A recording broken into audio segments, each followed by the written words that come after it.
Fala galera, mais uma videoaula então, agora sobre o capítulo 3, que também contempla a matéria da P1, né? Vamos lá. No capítulo a gente vai falar sobre equilíbrio de corpo rígido, né? No capítulo passado a gente viu sobre o equilíbrio de um ponto material e agora a gente vai ver de corpos rígidos, né? O ponto material ele não tinha dimensões, digamos assim, e o corpo rígido já é um corpo mesmo, né? Uma coisa que tem dimensões. Aqui a gente vai diferenciar qual tipo de força que a gente está estudando, porque nesse capítulo a gente vai estudar as forças externas exercidas num corpo rígido. Essa força ela causa um movimento de rotação, translação, causa reações, o que é totalmente diferente das forças internas, que é o que a gente vai estudar no capítulo de treliças, mais para frente. E as forças internas são as forças que mantêm, né, as partículas unidas em um corpo. Como eu falei para vocês, né, na última videoaula, um vetor ele é um fantasma, digamos assim, no espaço. Ele está onde ele quer estar. E essa linha de ação aqui da força, né, desse vetor, ela é extremamente importante para a gente nessa matéria, porque a gente pode simplesmente considerar que o vetor f está sendo aplicado aqui em P2, ou que o vetor f está sendo aplicado aqui em P1, e esse vetor, se ele está sendo aplicado numa mesma linha de ação, ele vai estar causando sobre o corpo uma mesma tendência de movimento, digamos assim. Aqui eu diferenciei, né, o F e o F', mas para vocês entenderem que eles são iguais. Se eles possuem o mesmo módulo, a mesma direção, o mesmo sentido, eles são o mesmo vetor. Não são vetores diferentes. Para isso, né, para a gente estudar essa matéria, a gente vai precisar de um conceito chamado produto vetorial. É o produto, né, entre dois vetores que resulta em um outro vetor. E a gente não vai entrar muito a fundo nessas contas aqui, mas a gente tem aqui como definição o módulo do produto vetorial como o módulo do vetor A, o módulo do vetor B, seno de θ, que é o ângulo entre os dois vetores. Então, o produto vetorial entre A e B dá um vetor C, em que o módulo de C é igual a isso aqui. E θ é o ângulo entre A e B, e está sempre entre 0 e 180. Essa continha aqui é uma continha que a gente usa muito de produto vetorial aqui na mecânica, que é um determinante. Esse determinante ele vai nos dar um vetor também, né, em termos de vetor unitário. Então, quando a gente fizer o determinante aqui, a gente vai ter um vetor em termos de vetor unitário. Então, a gente vai ter o C, né, essas barras aqui, né, elas indicam determinante. E é bem usual a gente fazer assim, um produto vetorial entre dois vetores. É muito mais do que aquela definição longa, né, que a gente custa decorar. Aqui eu vou ensinar para vocês a regra do reloginho. Quando a gente estuda esses vetores, né, no espaço, a gente é muito acostumado a estudar a regra da mão direita, que é super válida. Mas aqui na mecânica a gente não analisa tanto assim, usando as mãos. Mas a gente tem que, obviamente, saber, né, dessa regra. Então, essa regra do reloginho aqui vem para ajudar a gente, né, para facilitar. E é basicamente assim.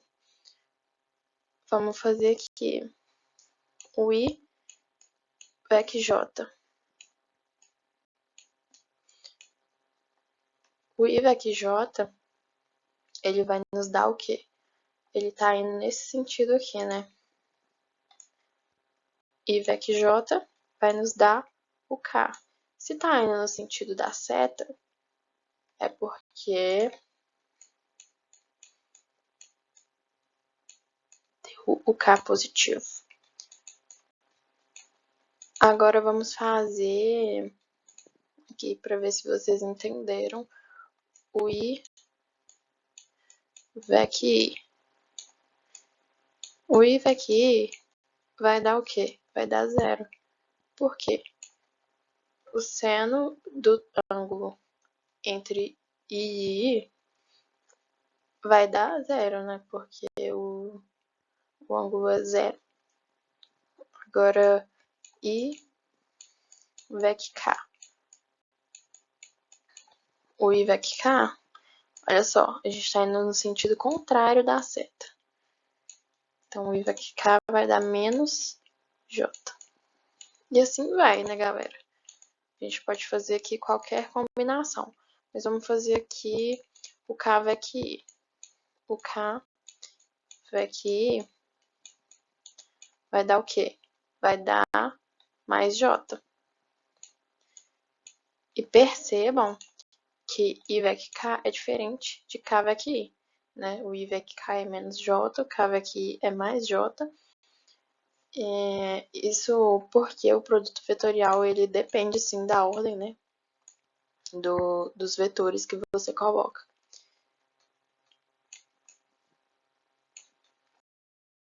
O momento de uma força em relação a um ponto é definido por vetor momento é igual a R VEC F.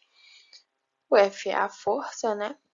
O R é o vetor posição, significa qual a posição relativa, né? Que é a força está do ponto que a gente está querendo medir o momento. E esse M0, MO, na verdade, esse MO aqui é o momento em relação ao ponto O, né? Então, aqui é como se a gente tivesse um corpo, o ponto O está aqui, o ponto A é onde a força F está sendo aplicada. E a gente tem um vetor aqui, RAO, que é o ponto A em relação ao ponto O. E a gente fazendo o produto vetorial entre esses dois vetores, a gente vai ter um momento, esqueci de escrever aqui, o momento da força em relação ao ponto O. Aqui no meu desenho eu fui um pouco infeliz porque tá parecendo que essa força é perpendicular a esse momento, a esse vetor posição. Mas, deixa eu desenhar uma outra força aqui. Suponhamos essa força aqui, né? A gente costuma muito fazer também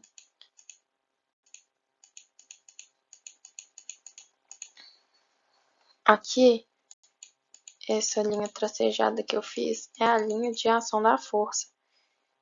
E essa linha aqui perpendicular é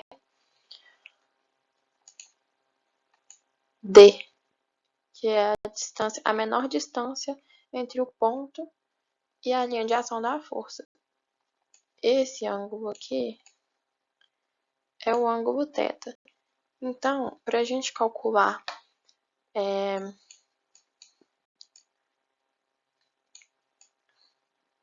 o módulo, né? A gente faria módulo do vetor R, VEC, VEC não, gente, desculpa,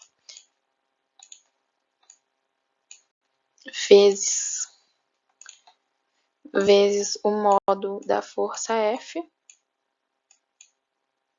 vezes seno de θ. Ao invés de escrever módulo de R vezes seno de θ, a gente escreve D, que é o braço de alavanca, né? Que a gente costuma falar. DF. Isso facilita muito as contas pra gente. É bem oportuno. aquilo que eu estava falando no outro slide está escrito aqui, né? O módulo do momento em relação ao ponto O vai ser o módulo de R vezes módulo de F vezes o seno do ângulo entre eles, né? E esse R seno θ a gente costuma chamar de D, que é o braço de alavanca. Aqui a gente tem convenções de sinais que para estruturas bidimensionais a gente tem que o momento negativo é um momento que está entrando no plano. E a gente representa com essa setinha no sentido horário. E o momento positivo é o momento que está saindo do plano. A gente representa com essa setinha no sentido anti-horário. Falando um pouquinho do teorema de Varig, não sei falar. Esse teorema é sobre a distributividade aqui, né, no produto vetorial. Quando você tem um ponto onde tem várias forças sendo aplicadas, né, vários vetores, e você vai fazer o produto vetorial com um vetor posição aqui, esse vetor posição, ele é VEC, um vetor resultante, que é a soma de todas essas forças, né? É como se nenhuma dessas forças aqui existissem, mas na verdade só existisse uma força, que é o Rzão. Nossa, gente, perdão. Tá horrível. Que é o Rzão, né? Então, isso é a mesma coisa de fazer um RVEC-F1 mais um RVEC-F2 mais um RVEC-F3 e assim por diante, né? É só para mostrar a distributividade aqui nos produtos vetoriais. Agora falando das componentes do momento, como que a gente fala em componentes do momento? A gente sabe que o momento ele é o resultado de um produto vetorial, ou seja, ele é um vetor. Então, ele tem sim componente em chapéu, em J-chapéu e em K-chapéu. Então, a gente também pode escrever esse vetor momento naquele formato de determinante, que é bem conveniente para a gente. Na primeira linha, a gente sempre escreve os vetores unitários, na segunda linha, o vetor posição, na terceira linha, o vetor força. Lembrando que a gente não pode mudar essa ordem dessas linhas aqui nesse determinante, porque a gente sabe que o R VEC-F é diferente do F VEC-R. Então, essa linha aqui, nenhuma dessas podem ser alteradas. Isso em relação a um ponto, né, gente? Igual lá no último slide a gente estava fazendo em relação ao ponto O. Agora, a gente vai estudar o momento em relação a um eixo. Não é só um ponto, é um eixo. E aí, aqui meu desenho está um pouco claro demais, ou não tão claro assim, né? Mas vamos ver se dá para explicar aqui. Aqui a gente tem o vetor posição, aqui a gente tem a força, né, para cima, e esse vetor posição, VEC, a força, eles produzem esse momento aqui para cima, né, perpendicular ao plano formado por R e F. E a gente quer saber o momento em relação ao eixo OL. Então, a gente está querendo saber, na verdade, é a componente desse momento no ponto O na direção OL. Beleza? E como que a gente sabe isso? Porque a gente sabe que, como a gente viu lá na primeira aula, um vetor é igual ao módulo dele vezes o lambda, né? Então, tem o módulo dele vezes a direção para a qual ele está. E isso implica também que o módulo dele é igual ao lambda vezes o... Vezes não, gente. O lambda escalar o produto, o vetor momento. Eu não sei se vocês lembram, né, a definição de produto escalar, mas o produto escalar, eles nos dá um número, na verdade, né? Então, a gente fazendo aqui um lambda escalar R VEC F, a gente tem, na verdade, um número. Então, a gente não vai encontrar aqui o momento como um vetor. Quando a gente fizer esse determinante, a gente não vai encontrar o momento como um vetor, e sim como o módulo, né? Esse capítulo, ele vai cobrar mais essa parte de força binário, né? Sistema força binário. E o que que significa isso? Quando várias forças elas atuam num corpo rígido, sempre é possível obter um sistema força binário equivalente que atua em um determinado ponto. Então, assim,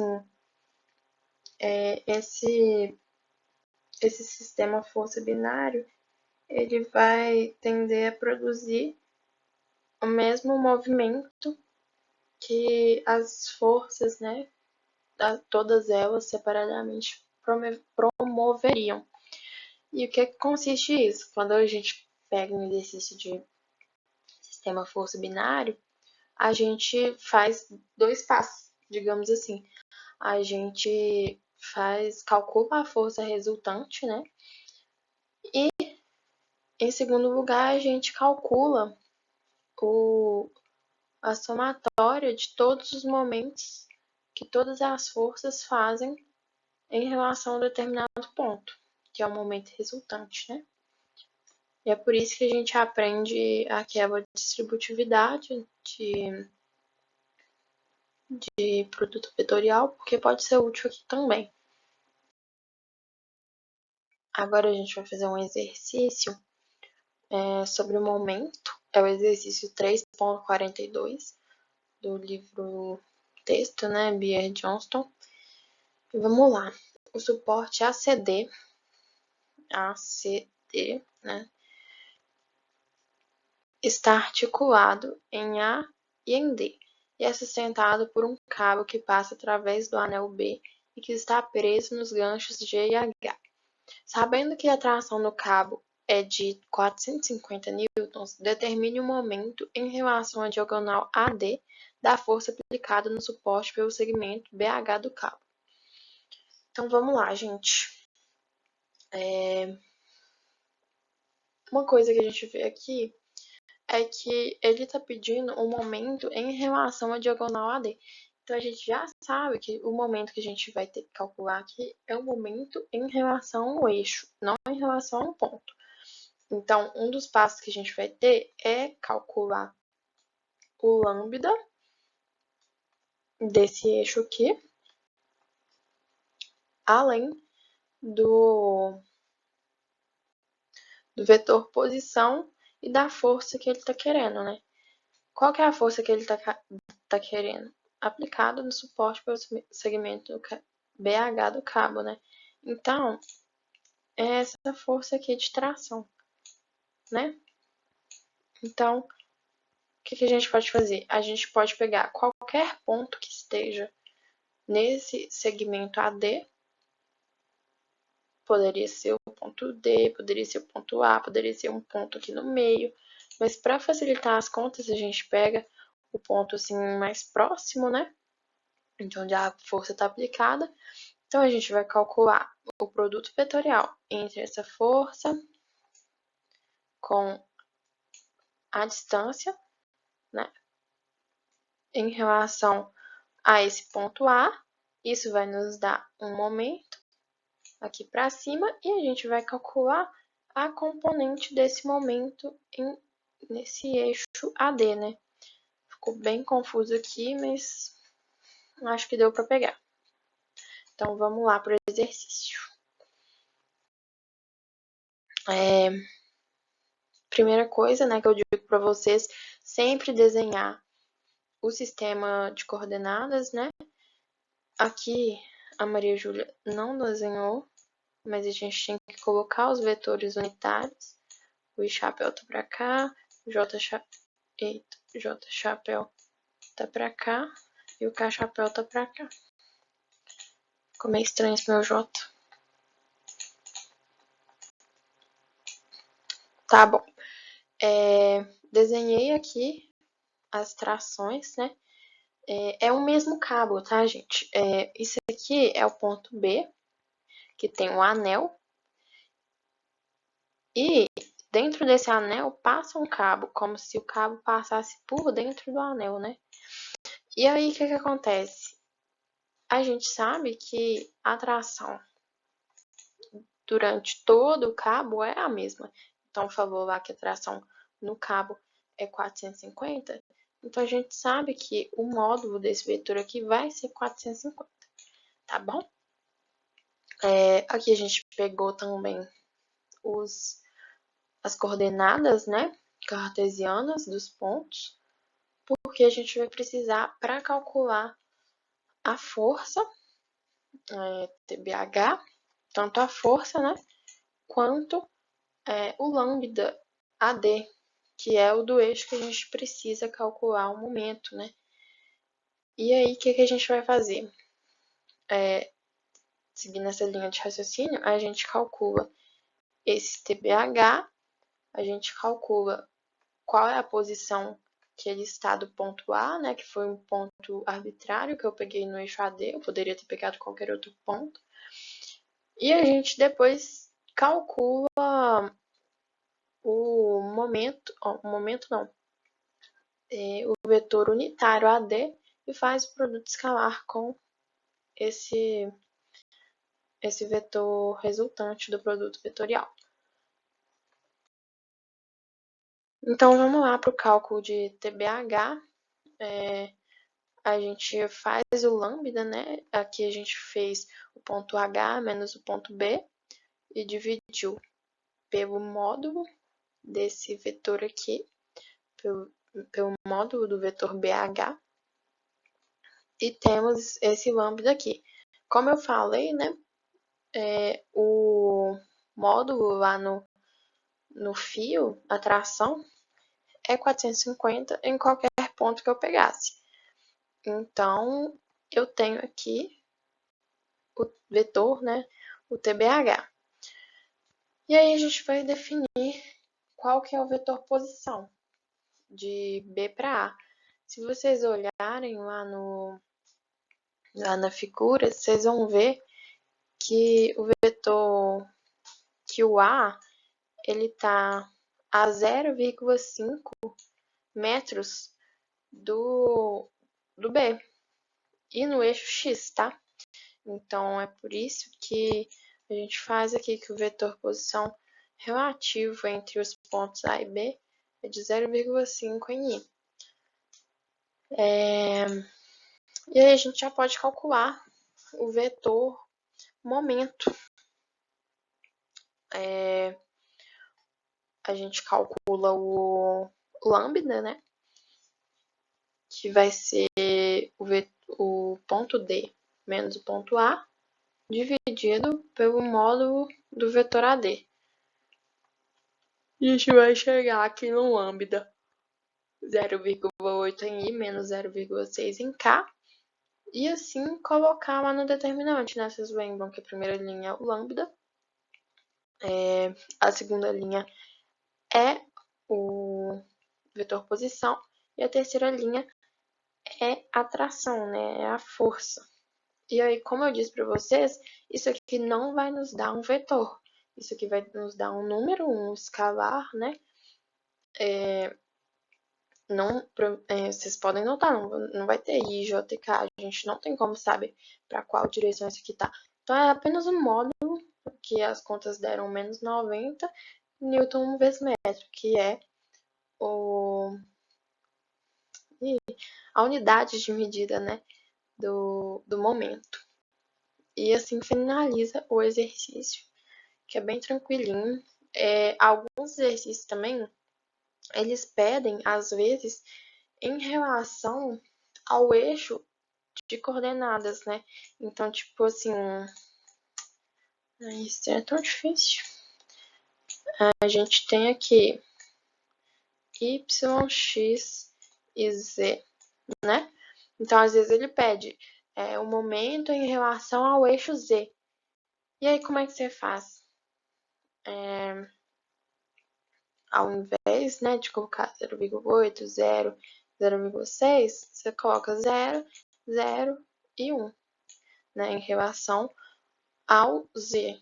Se fosse em relação ao X, seria 1, 0, 0. Deu para pegar? Isso finaliza o nosso exercício e vamos para o próximo. Essa questão, ela caiu na minha prova e ela trata de sistema força binário, né? Então, vamos lá. Forças manuais F1 e F2 são aplicadas a uma furadeira elétrica mostrada na figura. Substitua essas forças por um sistema força binário equivalente na origem. Então, o que a gente vai fazer? A gente vai fazer o somatório das forças, que é o somatório de F1 com F2, e calcular o momento resultante do sistema. Tá bom? A